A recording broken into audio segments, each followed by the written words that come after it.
בעזרת השם נעשה ונצליח, והשם עלינו ברחמיו ירוויח. So, as you all saw, or you all know, that from Elul we start blowing the shofar, נכון? There is a custom to blow the shofar. That's Ashkenazi custom. The Sfaradim start saying slichot. The Sfaradim start saying slichot day after Rosh Chodesh. Where is the source for it? What, you think that the Sfaradim just come and do it? There's many jokes that people laugh about, that the main reason that the Sfaradi says slichot because we eat rice on Pesach. Okay, but that's the joke. But really, where does it come from? We have to understand why to blow the shofar. And the Sfaradim, let me tell you, while we saying slichot, we blow shofar in a slichot. When we say the 13 midot, the 13 character trait of HaKadosh Baruch Hu, we blow the shofar. But we'll go through it. So let's start with the slichot. It's a minhag that the Sfaradim took on themselves to say slichot. Where is that minhag happen? The minhag happened, Rabotai, when Moshe Rabbeinu, listen to that, gone up to the mountain to receive the second tablet. Moshe Rabbeinu gone at the beginning of Elul up to the mountain. He gone for 40 days. He came down when? Yom Kippur. Nachon? How do we know that? Prove it to me. 40 days from Elul, that's easy because now, but prove it to me. What did we say on Elul? What did we say on Yom Kippur? HaKadosh Baruch Hu said to Moshe Rabbeinu what? Salachti kidvarecha. Moshe Rabbeinu gone up to the mountain to bring the second tablet for 40 days. What does it mean gone up? He gone to daven to HaKadosh Baruch Hu that HaKadosh Baruch Hu will forgive the Jewish people for the sin of the golden calf. So the Sfaradim say, in that case, if Moshe Rabbeinu gone up to the mountain and HaKadosh Baruch Hu forgive the Jewish people for what? For the sin of idol worshipping. Nachon? You agree with me? Kal v'chomer, if we start davening and we saying slichot, slichot is forgiveness, to ask HaKadosh Baruch Hu for forgiveness for all the sin that we done all year. And that's why it's been constituted that the Sfaradim should say slichot from day after Rosh Chodesh until Yom Kippur for 40 days. That's one custom. The second custom comes that we blow the shofar on the second day of Rosh Chodesh. The Ashkenazim blow the shofar. You agree with me? Where is that custom come now? So that custom come also from the day that Moshe Rabbeinu gone to the mountain. When Moshe Rabbeinu gone to the mountain, all the Jewish people gathered together in a mahane and they blow the shofar. Why? To make sure that this time they're not going to calculate the day wrong. And Hazal tell us that HaKadosh Baruch Hu have so much nahat ruach. Everyone understand the word nahat ruach? No. Nachas. Pashut. HaKadosh Baruch Hu have nachas from that they blow the shofar. Nachas, yeah. Nahat ruach. They can't say nahat ruach, so they say in Yiddish, nachas. That they constitute to blow the shofar. Other opinion is that it's for simple.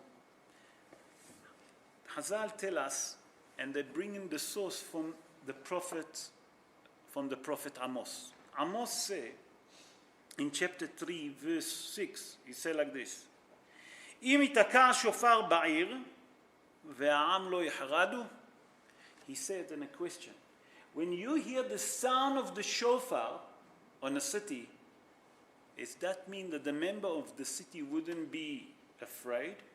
Why? In the olden days when they used to blow the horn, that means that the enemy coming on a city. And he say it's to wake up the heart of the people to start doing tshuva. That means that the sound of the shofar to remind us that the month of Elul is to do tshuva. And if you remember, we spoke 2 weeks ago the importance of Elul, what we can reach, and why dafka in Elul. we constitute for us to do tshuva. Because we explained that the month of Elul, HaKadosh Baruch Hu, close to us. He's so close to us, like a father wants his child to come back. That means just do tshuva, and I'll accept you. Now, Rabotai, let's stop here for 1 second before I continue. I want to mention to you something. There is one person in all our Torah Shebe'al Peh that been mentioned aher. You know who it was? Elisha ben Avuya. Elisha ben Avuya was the rabbi of Rabbi Akiva and Rabbi Meir Baal HaNes. Aher, they call him.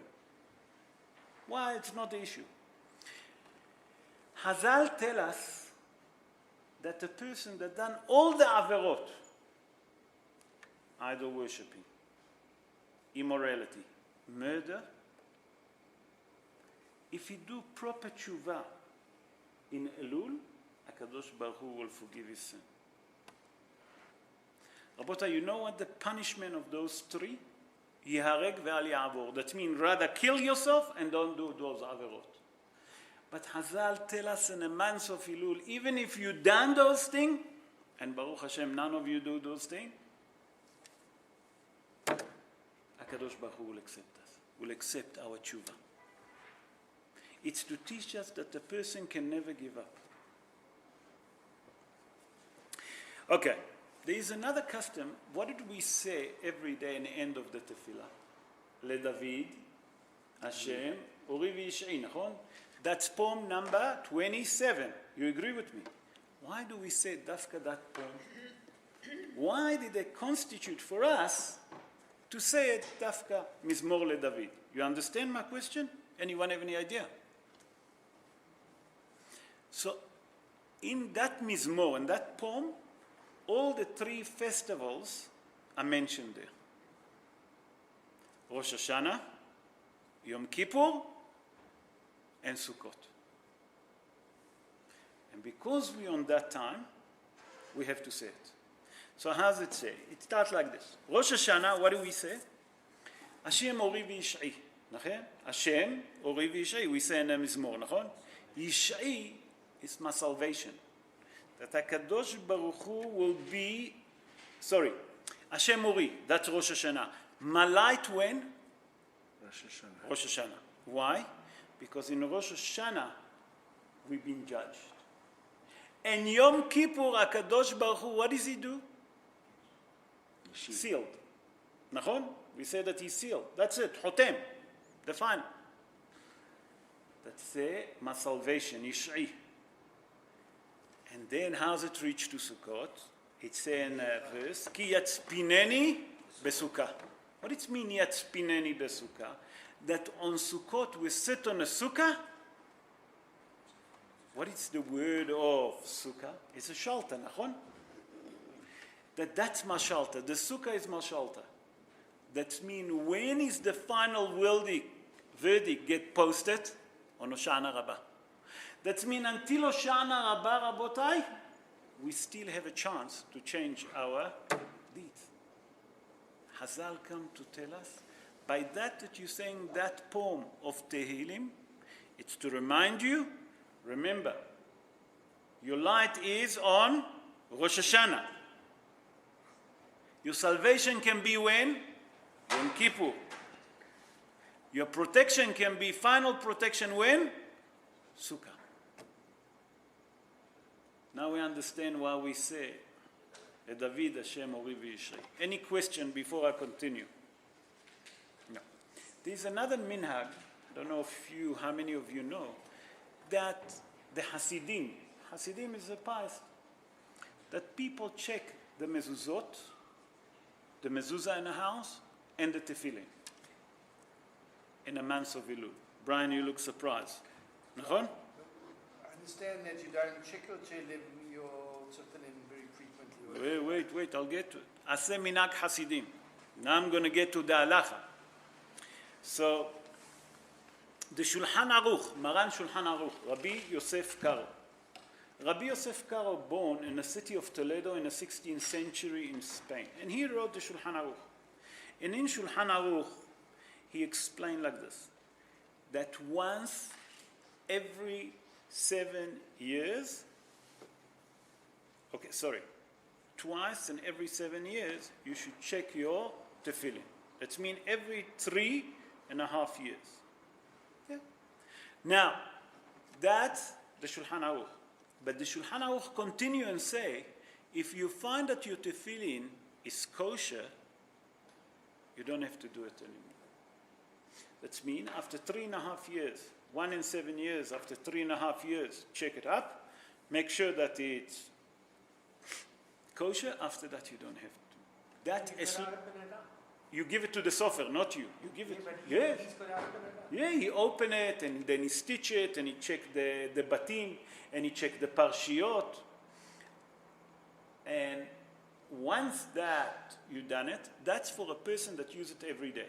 Because usually when it sits on a cupboard, or people that leave the tefillin in a car and go to work and it sits on the heat, from the heat it melts the ink that it's written on. So you have to be careful. Please don't leave your tefillin next to a moisture or in the sun. It's damaged the tefillin.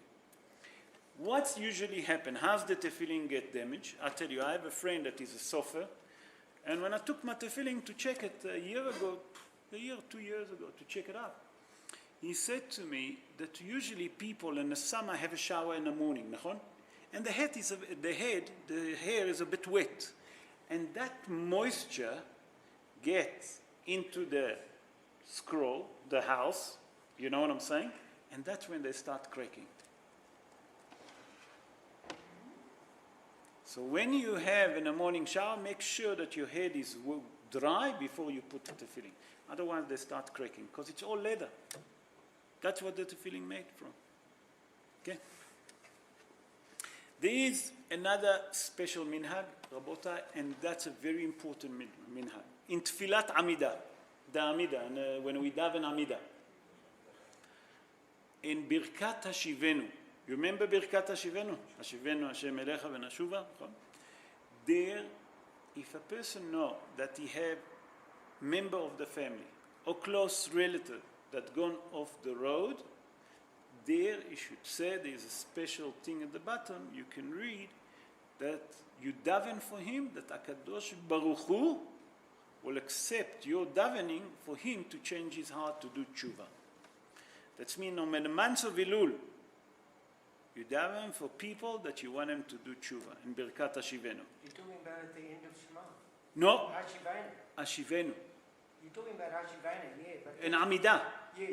Oh, the Amidah. The Amidah. Hashivenu isn't Hashivenu. Bring me Siddur. Bring me a Siddur. I'll show you. Isn't it the last part of Shema? No. I'll show you now. Yeah, Stephen, I have. Hashem Elecha. Well, 1 second. Yeah, bring it to you. I'll give it to you now. I know what Wait a second. Let me just find it. Here. השיבה שופטנו בארצנו כבת רגע. No. Here. השיבנו אבינו תורתך ובן מעכנו לעבודתך והחזירנו בתשובה שלמה לפניך. You stop. Before you say the final ברכה, you say יהי רצון לפניך השם אלוקינו ולאהבתנו, שתחתור חתירה מתחת כיסא כבודך. Page on Shachrit 102. That you ask HaKadosh Baruch Hu that it will יהי רצון, that יהי רצון. So you're talking about it's added on at the end of after you hear Ratzon. Here. No, in page 102. You want to pass it on Hashivenu. It's not, sorry? Oh, Hashivenu. Akon here. I'd say it's the You don't have it here. I know, in this Siddur you don't have it, in the Art Scroll you don't have it. But if you look, there's other Siddurim that you have it. It's very small written. I'll show you after that, okay? So a person can daven there for his relative, for his kids, whoever that he wants him to do tshuva. The month of Elul, as we mentioned, another custom, to give tzedakah. But now when you say those words, you say it, thinking about whatever you... No, you mention his name. Oh, you mentioned it. His name, let's say, Avram. Avram ben Yitzhak ben Avraham. Yaakov ben Yitzhak. But there's No, here it's not. in They here. don't have it. I'll show it to you after. So is that a Sephardi custom? Or No. It's Ashkenazi? a custom, everyone. It's a custom everywhere. Yeah, it's a custom. I'm bringing custom. It's a custom to give tzedakah in a month of Elul, Rabotai. The money that you give in Elul, the value of it is beyond understanding. If you give during the year, let's say every day you put in a pushka 1 rand, it's value 1 rand. The value of the tzedakah in a month of Elul is much more. When I'm talking the value, doesn't mean that value suddenly jumped to 1,000 rand. The value mean from a spiritual point of view, to do tshuva, to help us to do tshuva. Let's move to one other more custom that we have to work. It's our character trait. In a month of Elul, a person, we said, that have to do tshuva. But many people think that when we do tshuva, it's very important between us, ben adam lamakom. Ben adam lamakom, it's between us and the Almighty. Nachon that it's very important? It's very, very important. But the person has to do tshuva ben adam lahavero. What does it mean ben adam lahavero? There is a person that usually gets cross quickly. You know, at work he gets cross with his workers. He doesn't have patience. On a month of Elul, you have to work on that character trait of cross. To greet everyone, to be more nice, to work on his midot, to change that arrogancy. Why am I saying arrogancy? Because when a person gets cross, what caused him to be cross? Did you ask yourself? Arrogancy. Why? Because he thinks that he's better than the other one. Because if he didn't think that he's better than the other one, he wouldn't get cross with him. Think about it. Why are you cross with Chaim Yankel? Because I think that I'm better than him. And if I'm better than him, I can shout on him. I don't have patience for him. But if you was equal, and he was equal to you, I would never get cross with him. So you make a mistake. Especially with the traffic. I didn't want to say anything hooting. I don't want to say in a parking lot. But anyway, the bottom is, why do you shout on someone? Because you think you're better. Because you think that you will never make a mistake. And he did. I'm better than you. That's your arrogance. And HaKadosh Baruch Hu hate arrogant. Not only that, Hazal tell us in Gemara Masechet Avodah Zarah, Rabotai, listen to it carefully. Kol ha'ko'es, a person that get cross, ki'ilo oved avodah zarah, has v'shalom. I don't want to say it. If Hazal wouldn't say it, I would shake to say it. When a person get cross, idol worship. He's like an idol worshiper. And then the Gemara explain, if you look at Sifrei HaMusar, what they tell you about getting cross and arrogancy, it's beyond understanding. If you see a person that is arrogant, did you ask yourself why person acts with arrogance? Because he thinks he's better than you. If people have money, he's arrogant. Why? Because he thinks that the money that he have, that's his power. He's better than you. I made the money. Not always. Aye. Not always. Not everyone. Yeah, not There is always bad. There is always. You know, Shimon told me, it's not nice to mention, but Shimon told me that he knows Cyril Ramaphosa, nachon? Yeah. Am I saying wrong? I'll tell exactly. If I'm wrong, stop me. He knows Cyril Ramaphosa personally. As a matter of fact, they have a farm together, their neighbor. And he says he's very rich. I don't know Cyril Ramaphosa from the bar of soap. All I know is my president here. I don't know nothing else. Really, I'm telling you the truth. So I sit and I spoke to Shimon, and he said to me, he's a special man. Nachon, Shimon? That was your word? He's down to earth. I don't know. And he says he's a very rich boy, apparently. Shimon, didn't you say that to me? No, it's rich, of course. It's well known. Huh? He's well known about that. Well known. Well known. Well known. Is he really rich? Extremely rich. It's got the little McDonald's dealership, that's all, in South Africa, that franchise. Okay. Just a little Okay, hamburger. so you see, you know better than me. So what I'm trying to tell you, definitely, Shimon, now I'm coming back to you. There's people that preach, and it didn't affect them. But in general, if you look at all the syllabus, the actors, they think that they're the hot shot. Look at their life, they don't have a life. Look at their marriage, it does not exist. Always you want to find one out of, you know what I'm saying? But if you take the Gedolim of Israel, they have a marriage, they have life, they have grandchildren, they have children. Why? Because the Torah teach you to be modest. And those that are not Torah, the Torah teaches that whatever you know, you don't know nothing. Yeah. Look deeper, you'll see that you don't know. When a person knows that he knows Torah, he'll tell you, I don't know nothing. Because it's so deep. There's many things that I don't know. And that's the secret. Torah. To study Torah on Elul, Rabotai, that can help us to be modest. And the Torah that you learn in the months of Elul, it's beyond understanding. Beyond understanding compared to normal other months of the year. So those about a bit of Minhagim awards, Elul, am I right? Let's do a bit about Rosh Hashanah Eve. One of the things is to go to the mikveh. Everyone here knows, נכון? It's a custom to go to the mikveh. A mikveh, you have to understand that the mikveh of a person have to try because we have, the Torah tell us, v'itaru. That means before you come, before the Moadim come, we have to purify ourselves. But the mikveh and Erev Rosh Hashanah, I'm speaking for men now, sorry ladies, it's not because it's obligation. There is no obligation in the Torah for men to go to the mikveh. Nowhere you're going to find. Only if he's impure. But today we all impure and we don't have Bet HaMikdash, it's a different. We're only going to get tahara, extra purity. It means to prepare ourselves for that holy day. That's all. Also, beside that, what's happened if a person can't go to a mikveh? In his place there is no mikveh. So Hazal tell us, Ishpoch al gufo tish'a kabim shel mayim. That means 12.5 liters of water. And it makes no difference if it's cold or hot. You stand under the shower.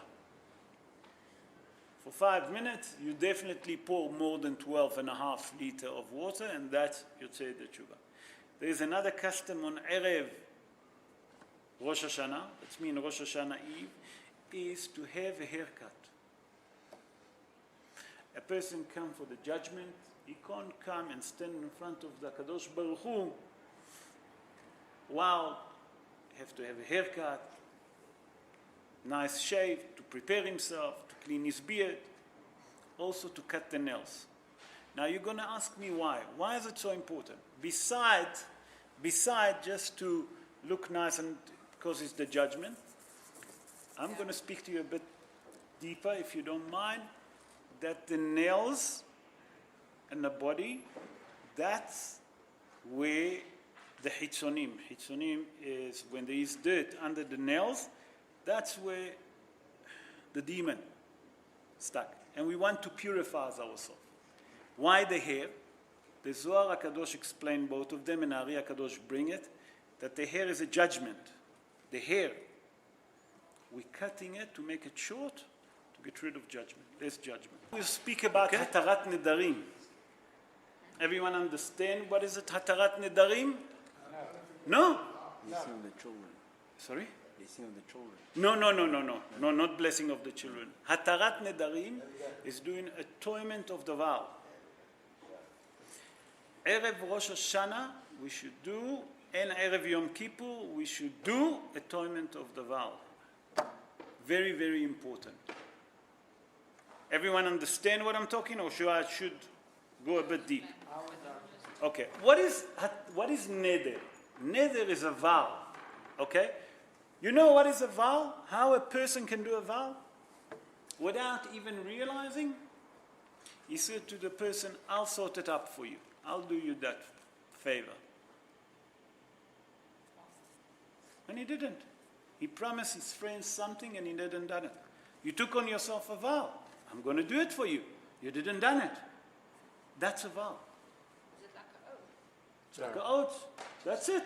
Just ordinary saying that. Saying that, that's a vow. You took on yourself. I know we're committed to the value of truth, but I can't understand why just in ordinary speech it becomes a vow, because in a court of law, a Jew doesn't take a vow because he deliberately doesn't want to be Believe on the court, in the law of the court. But where do you learn that form when you open your mouth and you say, Vishama Ba'ala? When a woman, you remember in Parashat, Stephen, help me. No, we speak about the vow. Vishama Ba'ala, if a husband here had taken a vow on himself, and he immediately didn't done atonement for it, that's it, it's 10. What did she say? Whatever she said. V'shama ba'ala, and the husband just heard her saying it. Do you understand me? Here's the problem. How to do that atonement? So, if you come after the show, I'll show you. It's inside the art scroll. There's atonement of the vow. If you look there, you'll see it. I think in page 600, if I'm not mistaken, or 700. Page 600 or 700 in the art scroll. You just say those like that. That's it. No. You don't do it. There's 3 people sitting, the day the court, and 10 people standing up. They the court. Yeah, that's called Hatarat Nedarim. Sorry, David? Yeah, but also in art scroll. Hatarat Nedarim. What's the difference between Hatarat Nedarim And Hatarat Klalot. Oh, what is Hatarat Klalot? Klalot is cursing. Sometimes people curse. Unfortunately, I didn't want to mention it, but you mentioned cursing. I listened today in a show that in the month of Elul, a person shouldn't curse anyone. You have to be very, very careful with curse. Because quite often we open our mouths and we curse people. We don't realize. What do you mean by curse, though? Like just like a swear word, or? No. That's a different. That you say that HaKadosh Baruch Hu will pay you. Oh, when you What you done. Has v'shalom. That you have a fight with someone. And you know that you're not going to come right with him. You say, you know what, HaKadosh Baruch Hu will sort it up with you. That's a curse. Why do you say that? Sometimes you get cross with the workers, with people. If you say Hatarat Klalot, does it cover the Nedarim as well?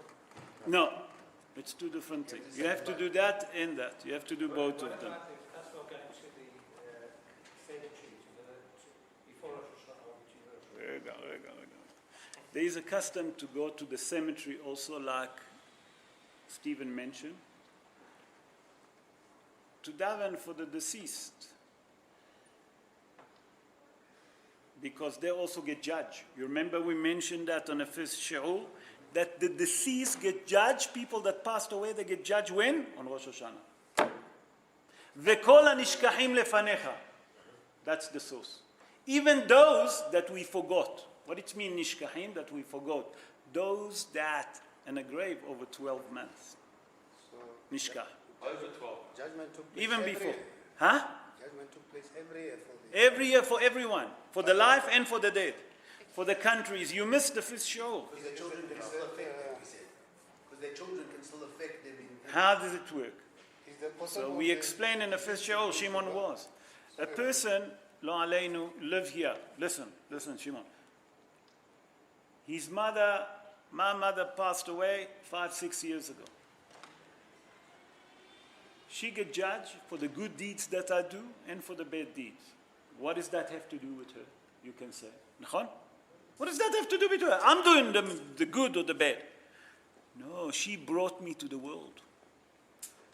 If you do good deeds in heaven, they said to her, you brought such a son. That doing good deeds will lift you up. But if you do bad deeds, you see what you left in this world. I took an oath before you left the womb of your mother that you should keep mitzvot. One of them is to educate your kids to do the deed. You understand? Okay, I would like to finish because the time is late. Pidyon nefesh. Everyone understand the word pidyon nefesh. What is pidyon nefesh? There is a custom on Erev Rosh Hashanah and Yom Kippur to do pidyon nefesh. What is a pidyon nefesh? You take certain amount of money. I'll explain now.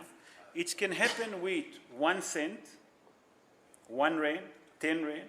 But the value of pidyon nefesh, the value of it, is 10 shkalim.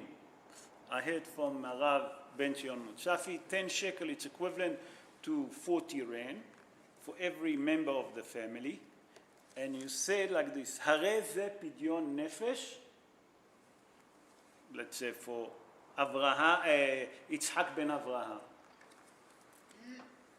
That's it, 40 rand per person, you put it. If you want the best tzedakah to do, you give it to Talmidei Chachamim Aniyim. That means people that they're poor and they're looking for money. I can be your shaliach, put it in an envelope, and I'll give it away for people, poor people. So those the custom. Be'ezrat Hashem, next week, I would like to start with Rosh Hashanah, the custom of Rosh Hashanah. That was Elul until Erev Rosh Hashanah. So please, God, next week, next Wednesday, it will be the last shiur about Rosh Hashanah, because after that it's straight to Rosh Hashanah Sunday. We'll be ready. I'm going to speak about the symbols that we're eating. We're going to look at all of those, why we're doing it. Be'ezrat Hashem.